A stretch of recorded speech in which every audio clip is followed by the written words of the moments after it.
आवाज तो याकूब की है लेकिन हाथ ईसाऊ के हैं। याकूब धोखे से बरकत ले जाता है, अगरचे पहला उठा ईसाऊ है, लेकिन ईसाऊ को बरकत क्यों नहीं मिली? इब्रानियों 12वां बाब कहता है, ना कोई हरामकार या ईसाऊ की तरह बेदीन हो जिसने एक वक्त के खाने के एवज अपने पहलौठे होने का हक बेच दिया, क्योंकि तुम जानते हो कि उसके बाद जब उसने बरकत का वारिस होना चाहा तो मंजूर ना हुआ, चुनाचे उसे नियत की तब्दीली का मौका ना मिला। गो उसने आंसू बहा बहा कर उसकी बड़ी तलाश की। आज भी लोग एक वक्त के खाने को नहीं छोड़ रहे। अगर रोजा रखने के लिए कहा जाए तो कहते हैं एक वक्त का खाना नहीं छोड़ सकते। इसका मतलब है आप रोजा नहीं रख सक रहे तो थोड़ी सी बेदीनी का उनसर आपके अंदर आ रहा है। एक वक्त का खाना या थोड़े से पैसों की खातर बहुतों ने अपने ईमान का भी सौदा कर दिया है। हम 10-20 हजार लाखों रुपए भी हों तो हमारा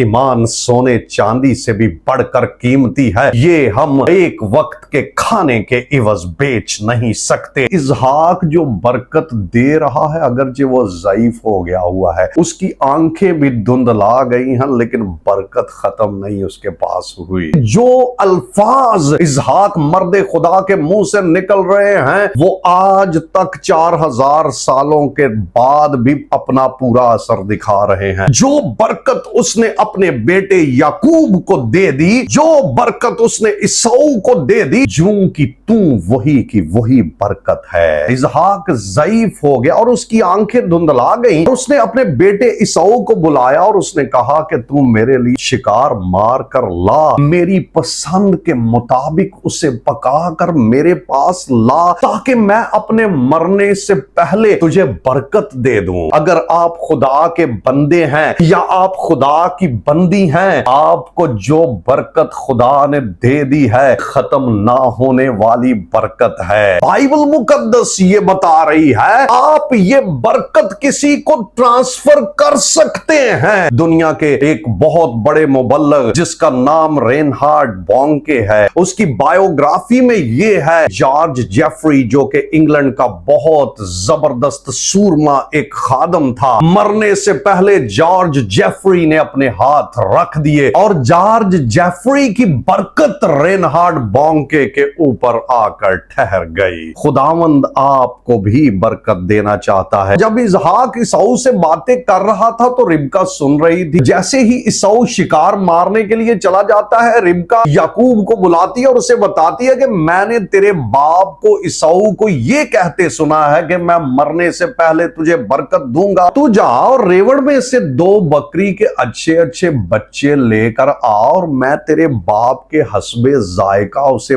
पका कर तुझे दूंगी और तू उसके सामने रखेगा और वो तुझे बरकत देगा। लेकिन याकूब कहता है मेरे जिस्म के ऊपर तो कोई बाल नहीं, अगर मेरा बाप मुझे टटोलेगा तो उसे पता चल जाएगा मैं याकूब हूं, मैं बरकत की बजाय लानत ना कमा लूं। तो उसकी मां ने कहा कि तेरी लानत मुझ पर आए, लेकिन तू जा और मैं तेरे जिस्म के ऊपर बकरी की खाल रख दूंगी और वो टटोलेगा तो उसे फील होगा कि तू ईसाऊ ही है। याकूब ने अपनी मां की बात मानी। उसकी मां ने जब उसे पका कर दिया तो वो उस खाने को लेकर अपने बाप के पास गया। उसने कहा कि कौन है? उसने कहा मैं तेरा बेटा ईसाऊ हूं। उसने कहा तू इतनी जल्दी आ गया? उसने कहा खुदावन तेरे खुदा ने मेरा काम बना दिया और मुझे जल्दी शिकार मिल गया। उसने उसे टटोला। उसने कहा कि आवाज तो याकूब की है लेकिन हाथ ईसाऊ के हैं। इसहाक ने याकूब को ना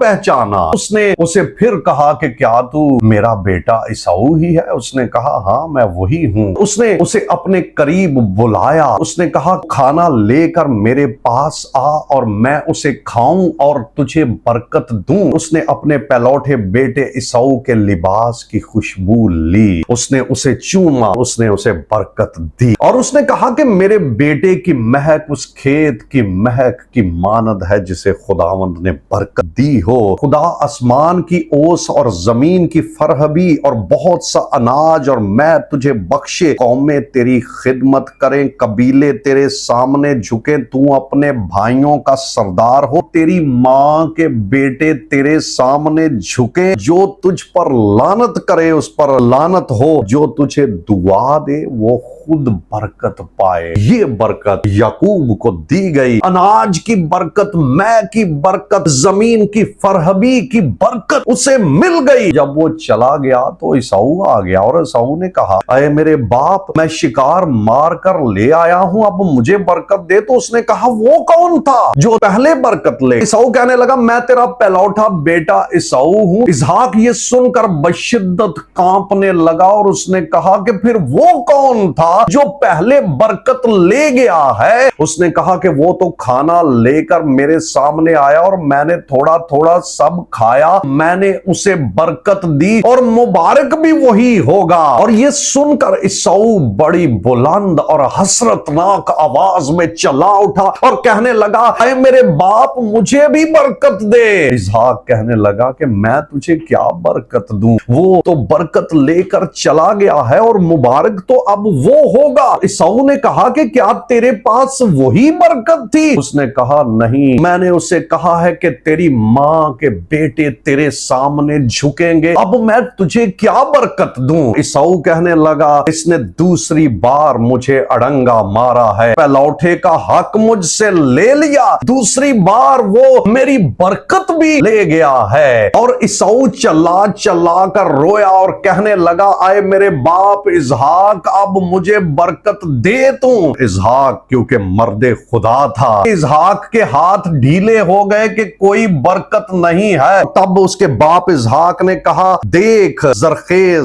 जमीन में तेरा मस्कन होगा, ऊपर आसमान की शबनम उस पर पड़ेगी और तेरी औकाते बसरी तेरी तलवार से होगी, तू अपने भाई की खिदमत करेगा। जब तू आजाद हो तो अपने भाई का जुआ अपनी गर्दन पर से उतार देना। खुदा की जो बरकत मर्दे खुदा के पास थी, जो दे दी, वैसे ही हुआ और आज भी ऐसे ही होता है। अगर कोई माँ बाप एक बच्चे को जो बरकत दे देगा, अगर आप मर्दे खुदा हैं या आप खुदा की बंदी हैं, आप अपने बच्चों को जो बरकत देंगे वही होगी। अल्फाज चेंज नहीं हो सकते। ईसाऊ ने इस बात से अपने बाप से कीना रखा कि तूने याकूब को ज्यादा बरकत दे दी है और मेरा सरदार उसे ठहरा दिया है। जिनको खुदा ने अथॉरिटी दी है वो आपके लिए जो ब्लेसिंग चाहेंगे हो जाएगी। एक वक्त है कि उसे फील ही नहीं हो रहा जब वो अपने पहलौठे होने का हक दाल के इवज बेच रहा है, एक वक्त के खाने के इवज, तब उसने उसे हकीर जाना है। जब बरकत की बात आ रही है तो वहां पर लिखा है, वो बुलंद और हसरतनाक आवाज से चिल्ला कर कहने लगा, आए मेरे बाप, मुझे बरकत दे।